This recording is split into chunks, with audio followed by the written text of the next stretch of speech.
ଯିଏକି ମୋ ସାହିର ମୋ ଘର ପାଖର, ମୁଁ ବି ସ୍ୱପ୍ନରେ ଭାବିନଥିଲି ତାକୁ ପିଲାରୁ ଦେଖୁଥିଲି ଇଏ କରୁଥିଲି। ସେମିତିରେ ସିଏ ଯେତେବେଳେ ମୋ ଲାଇଫରେ ଆସିଲା ମୁଁ ଭାବିବି ଯେ ଗୋଟେ ଚଣ୍ଡାଶୋକରୁ ମୁଁ ଧର୍ମାଶୋକ ହେଇଗଲି। ଆଉ ପ୍ରେମ ଏମିତି ବଦଳେଇ ଦେବ ମୁଁ କେବେ ସ୍ୱପ୍ନରେ ବି ଭାବିନଥିଲି। ଆଉ ସିଏ ମଧ୍ୟରୁ ମାନେ ବହୁତ ଭଲ ପାଏ ମୋତେ, ଆଉ ବହୁତ ମାନେ କମିଟ୍ ତାର ପ୍ରତ୍ୟେକ ଜିନିଷ ଭଲ ବି ଲାଗେ। ଏମିତିରେ ଆମେ ଦୁହେଁ ଆଗକୁ ବଢ଼ିଲୁ। ପରିବାରରେ ବି ସମସ୍ତେ, ମୁଁ ସବୁଠୁ ସାନ ପୁଅ, ମୋତେ ସମସ୍ତେ ବହୁତ ଭଲ ପାଆନ୍ତି, ଭାଇ ଭଉଣୀମାନେ, ବାବା ମା ସମସ୍ତେ ଭଲ ପାଆନ୍ତି। ମୁଁ ଗୋଟେ ପରିବାରରେ ସେଇ ମାହୋଲ ଭିତରେ ଯେତେ ବଡ଼ ଦୁଃଖ ଥିଲେ ବି ସାଙ୍ଗସାଥି ପରିବାର ଭିତରେ ମୁଁ ଯଦି ପଶିଯାଏ ତାହେଲେ ସେଠି ଗୋଟେ ହସର ବାତାବରଣ ତିଆରି ହେଇଯାଏ। ମୁଁ ସମସ୍ତଙ୍କର ଦୁଃଖକୁ ଆଦରି ନିଏ ଆଉ ତାକୁ ହଠାତ୍ ଗୋଟେ ସୁଖରେ ପରିଣତ କରିଦିଏ। ମୋର ଗୋଟେ ଏଇଟା ପିଲାରୁ ଅଭ୍ୟାସ। ଆଉ ସେଇ ଜିନିଷରେ ଘରେ ଆମର ସମସ୍ତେ ସମସ୍ତଙ୍କୁ ମାନେ କିଏ କାହାକୁ ନ ଦେଖିଲେ ରହିପାରନ୍ତି ନାହିଁ। ଆମେ ସେମିତି ଗୋଟିଏ ଡୋରିରେ ବନ୍ଧାଇ ସମସ୍ତେ ରହୁ। ହୁଏତ ସମସ୍ତଙ୍କର ମାନେ ଆଜିର ଦିନରେ କିଏ କାହାର କାର୍ଯ୍ୟରେ ବ୍ୟସ୍ତ ରୁହନ୍ତି, କିଏ କାହାର ଇଏ ରୁହନ୍ତି, କିନ୍ତୁ ପର୍ବପର୍ବାଣି ଯେତିକି ଯାହା ବି ହୁଏ ବଡ଼ ଭାଇଙ୍କୁ ଭାଉଜଙ୍କୁ ନେଇକି ଆମେ ସେଇ ସମ୍ମାନ ସହିତ, ଯେଉଁଟାକି ବାପା ମା ଆମକୁ ଶିଖେଇଛନ୍ତି, ଆଜି ହୁଏତ ସେମାନେ ନିଶ୍ଚିତ ସ୍ୱର୍ଗରେ ଅଛନ୍ତି, ତାଙ୍କର ଆଶୀର୍ବାଦ ପରିବାର ଉପରେ ଅଛି। ଏବଂ ସେଇଭଳି ଭାବରେ ଆମର ଭାତ ଲୁଣ ସଂସାର ଚାଲିଛି ଆଉ ଖୁସିରେ ଅଛି। ଆକ୍ଚୁଆଲି ଗ୍ରାଜୁଏସନ୍ ସରିଲା ପରେ ସେ ହଠାତ୍ ମୋତେ ଦିନେ ଫୋନ୍ କଲା ଯେ ଆଉ ଭାଇନା ଆଉ ଗୋଟେ ଫାଇନାନ୍ସରେ ଆଉ ଏମିତି ଖାଲି ଅଛି, ଆପଣ ଯଦି କହିବେ ବୋଲେ ଆଉ ମୁଁ ପକେଇଥାନ୍ତି। ମୁଁ କହିଲି ହଁ ଗୋ, ଆମର ଏଠି ମାନେ ଗୋଟେ ଲୋକାଲ୍ ଲାଙ୍ଗୁଏଜରେ ବହୁତ ସ୍ନେହରେ ଗୋ ବୋଲି ଡାକନ୍ତି ପ୍ରତ୍ୟେକ ଇଏରେ। ମୁଁ ସେଇ ଅନୁସାରେ ତାକୁ କହିଲେ ହଉ ଗୋ ତୁ ପକା, ପକେଇଲେ ମୁଁ ଟ୍ରାଏ କରିବି ଆଉ କରେଇବା। ବା ସେତିକିରେ ହ୍ୱାଟ୍ସଆପ୍ରେ ସେ ତାର ପ୍ରତ୍ୟେକ ବାୟୋଡାଟା ଇଏ ସବୁ ଦେଇଥିଲା, ରିଜ୍ୟୁମ୍ ସେ ଦେଇଥିଲା। ତାପରେ ଧୀରେ ତାର ମାନେ ସେ ଫାଇନାନ୍ସରେ ତାର ଚାକିରି ବି ହେଇଗଲା। ଧୀରେ ଧୀରେ ସିଏ ଯେତେବେଳେ ହ୍ୱାଟ୍ସଆପ୍ରେ ଚାଟିଂ କରୁଥାଏ, ହ୍ୱାଟ୍ସଆପ୍ ବି ଆଜିକାଲିର ମଡେଲ ଦୁନିଆରେ ଗୋଟେ ମାଧ୍ୟମ ହେଇଯାଇଛି ପ୍ରେମର। ହୁଏତ କିଛି ମିଛକ ପ୍ରେମ ଥାଏ ଆଉ କିଛି ସତକ ପ୍ରେମ ଥାଏ, କିନ୍ତୁ ସତକ ପ୍ରେମ ଭିତରେ ବି ଆମକୁ ହ୍ୱାଟ୍ସଆପ୍ ବି ଆମକୁ ମୁଖ ସାକ୍ଷୀ ଗୋଟେ ଆମର ରହିଛି ଆମର ଏଇ ପ୍ରେମ ଜୀବନରେ। ତ ହ୍ୱାଟ୍ସଆପ୍କୁ ବି ଧନ୍ୟବାଦ ଦେବି, ଫେସବୁକ୍ ବି ଧନ୍ୟବାଦ ଦେବି, କାରଣ ସେମାନଙ୍କ ପାଇଁ ବି ସେମାନେ ବି ଆମକୁ ମିଶେଇଛନ୍ତି। ତ ଏମିତିରେ ଆମେ ମିଶିଲୁ, ଧୀରେ ଧୀରେ ପ୍ରେମ ସମ୍ପର୍କ ବଢ଼ିଲା। ତାପରେ ମୁଁ ଯାଇକି ସିଧା ଆମେ ଘରେ ସମସ୍ତେ ଖୋଲା ମିଜାଜର, ମୁଁ ଯାଇ ଘରେ କହିଲି ଯେ ଏମିତି ଏମିତି ଗୋଟେ ଝିଅ ଇଏ କହିଲା। ଘରେ ବି ଆଶ୍ଚର୍ଯ୍ୟ ହେଇଗଲେ ଯେ ତୋତେ ସେ ଝିଅ ଭଲ ପାଉଛି, ନାଇଁ ଏଇଟା କେବେ ସତ ହେଇନଥିବ।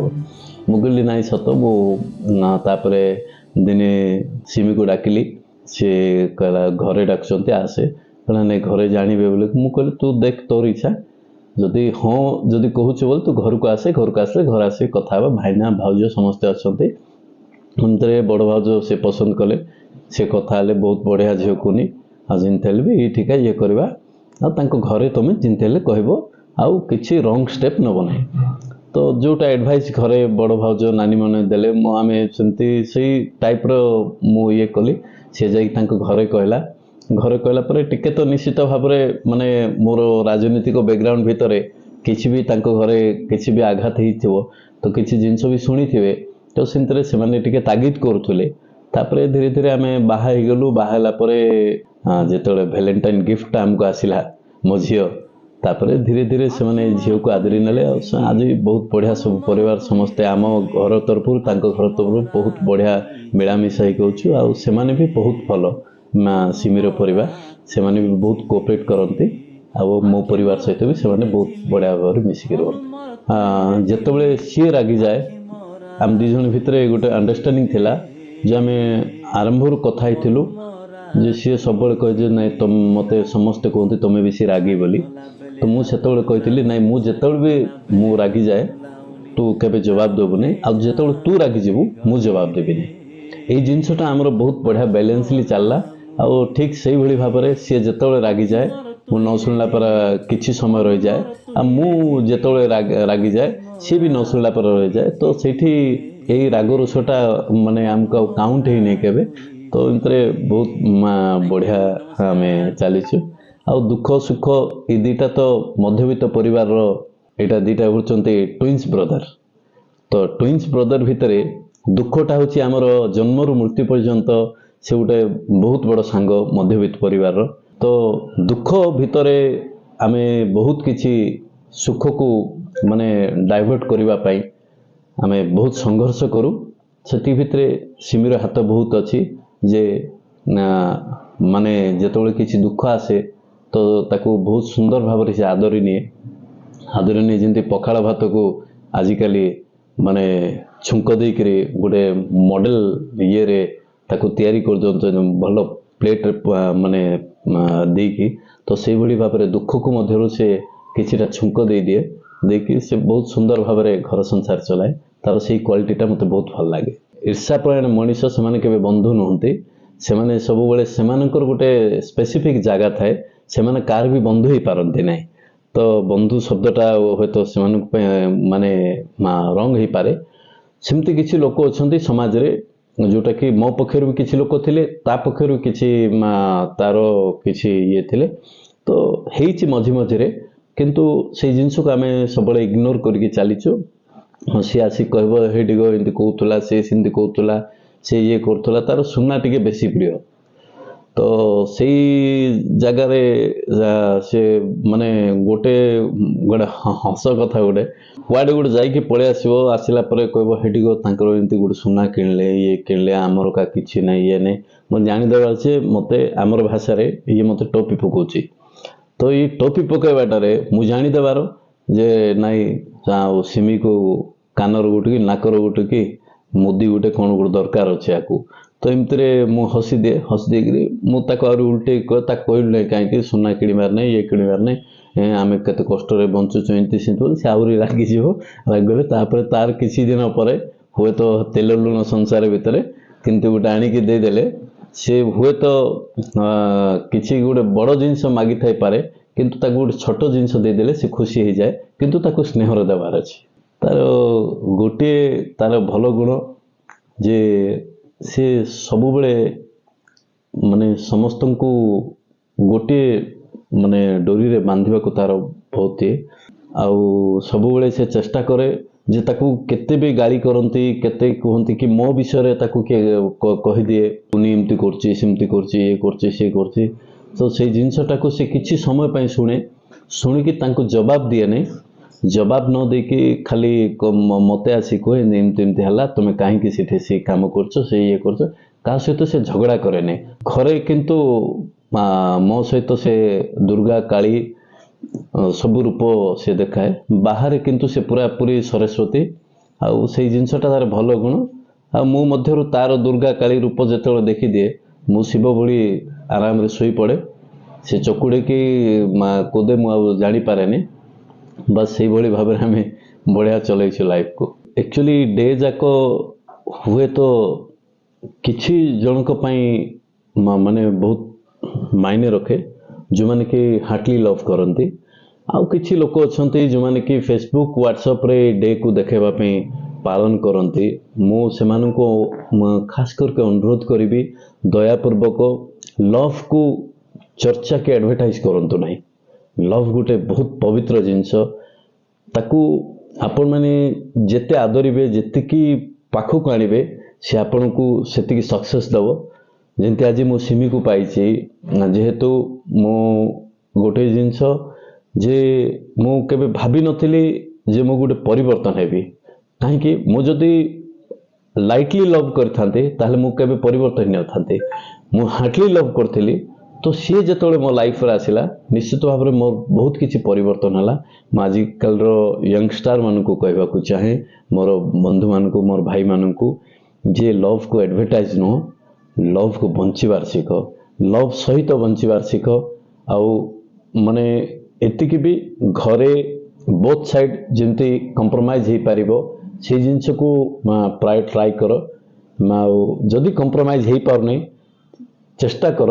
ଆଉ ଗୋଟେ ଜିନିଷ ମାନେ ଆଜିକାଲିର ଜେନେରେସନରେ କିଛି ବାତ୍ରା ପିଲା ବି ଅଛନ୍ତି ଯେଉଁମାନେ କି ବହୁତ ଷ୍ଟାଇଲ୍ ମାରିକି ଆସନ୍ତି, ବହୁତ ବ୍ରାଣ୍ଡେଡ଼ ଗାଡ଼ି ଧରିକି ଆସନ୍ତି।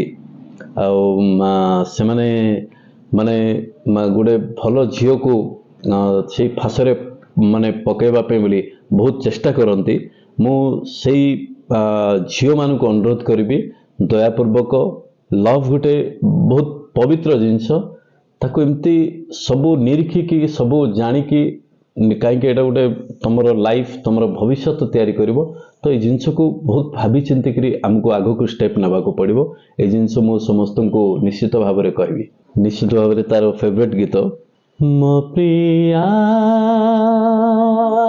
ठारू की अधिक सुंदर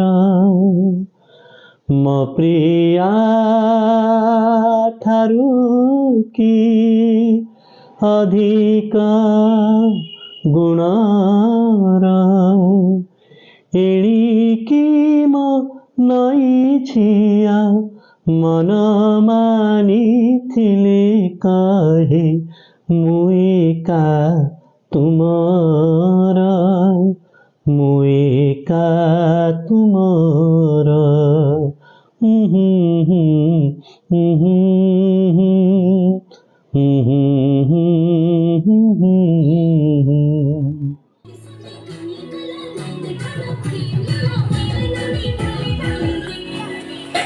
प्रेमर गोलापी गोलापी ऋतु आसिले ना निद आसे ना राति बाहे निज मनर मनीष को पाइबा मन हुए आनमना तथापि कुहाଯାଏ ना जो प्रेम रे आंतरिकता त्याग धैर्य निस्वार्थपरता भरोसा आउ विश्वास अच्छी से प्रेमर बंधन रे केबे भी बाधा आसेनी सेठी प्रेम हुए पवित्र दुई मन आउ हृदयर मिलन रे प्रेम हुए स्वर्ग।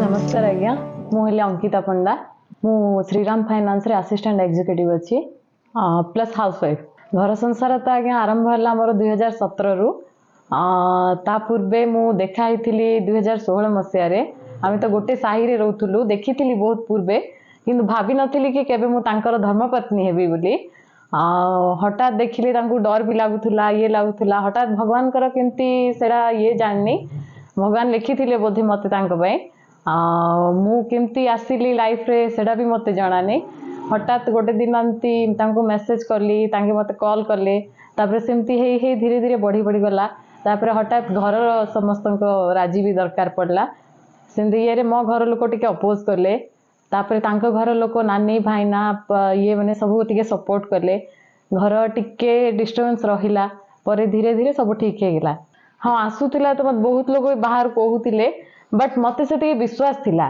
से मोर बस मते आ किसी दरकार नहीं मो ये जदि भल अच्छी मो बाहर लोक कथा कौन कि मो फैमिली ऊपर कौन पे आंच आसो मुझे गोटे ही आसती आज जाए कि लास्ट मोर एंड जाए मुझे गोटे ही पद मजारे मो स्वामी मोर मो का कथा मो लाइफ रे कि मो फैमिली भीतर आसा दरकार फैमिली तो मनईवाटा तो किसी ना मोर गोटे ये तांकी केबे गोटा बेसी रागंतीनी आउ जदि जिते भी टाइड होके आसते मो को कथार भी मना करती सेटा हूँ गोटे सबुठ भल गुण है मुझे भाभी नी कि गोटे मैंने एमती हजबैंड गोटे पाइबी कि जरा मैंने जहाँ भी कह मना करती आउ गोटे कथा है तार गोड़ जदि चिपिकिना मुझे जहाँ भी मागिची आज केबे भी मत मना करना भल पाइबाटा तो गोटे ये बंधन गोटे था माने भगवान कर सेटा गोटे ये था आजिकल यंग जनरेशन को एति कहवाक चाहिए कि लव रो फायदा उठाओनी प्लीज जदि भी जन को पाइबा को चेष्टा करमती ये जो घर थ्रू रे जो कथबार्ता कर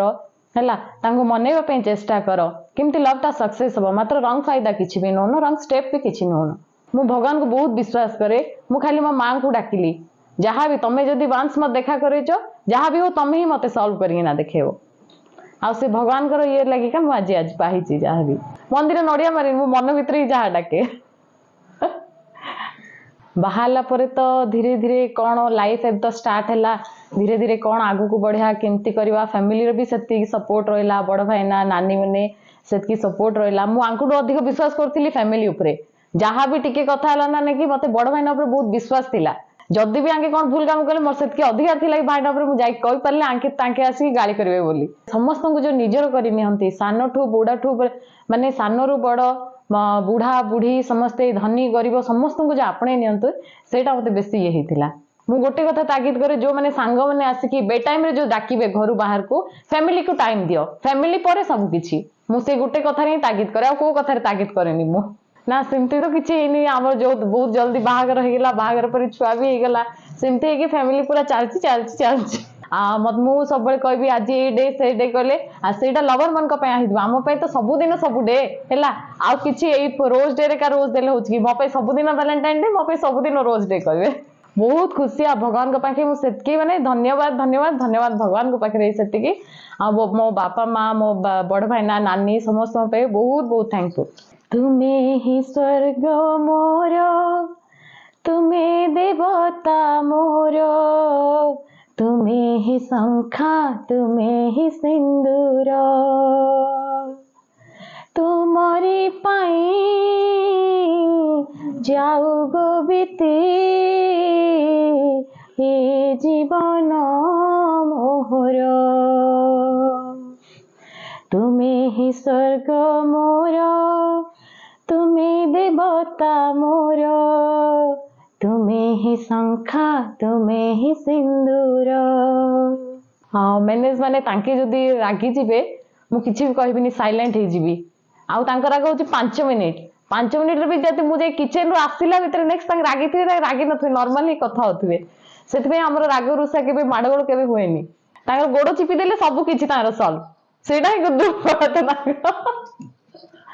जोट भी आसबे गोड़ खाली रखिदेले गोड़ टिके चिपिदेले सब कथारे हाँ सब कथारे राजी खाइबारे मन पसंद जहाँ भी कर मात्र घरे टिके रांधि देले तांको शांति हाँ से मोर गोटे मेसेज केबे भी झगड़ा ये करना जिते दिन भी लाइफ अच्छी शांति रे हस खुशी रे बंच लाइफ आज अच्छी काली की नथाउची हेला आज आमे अच्छु काली की कौन हबो आमे जाननु मात्र जेति each and every moment life रो एंजॉय करो लाइफ को समस्त सागरे मिसी की हसी खुशी ना का ऊपर रागिबी का ऊपर रिसा करबी किछि कहिए करना हसी खुशी की लाइफ को एंजॉय करिना लाइफ ता बितेई दियो प्रेमर माने तो मो पई बहुत बड़ बड़ आशीर्वाद मिलिछि नमस्कार मो ना होची अपराजिता अधिकारी चंदा ने पूजा तारों में पूजा हजारों से सबसे प्यारा कौन है पापा मेरे पापा पापा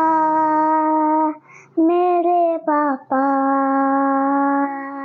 दो जन बोलो पापा बेसी गेला गला जोटा कहले मम्मी सीटा आन दउछंती पाठ भी पढ़ौछंती टमाटो भात पानी भात twinkle twinkle little star Johnny Johnny yes papa eating sugar no papa telling lies no papa opening mouth ha ha हा जब भी देख निप्पल चेन थैंक यू नमस्कार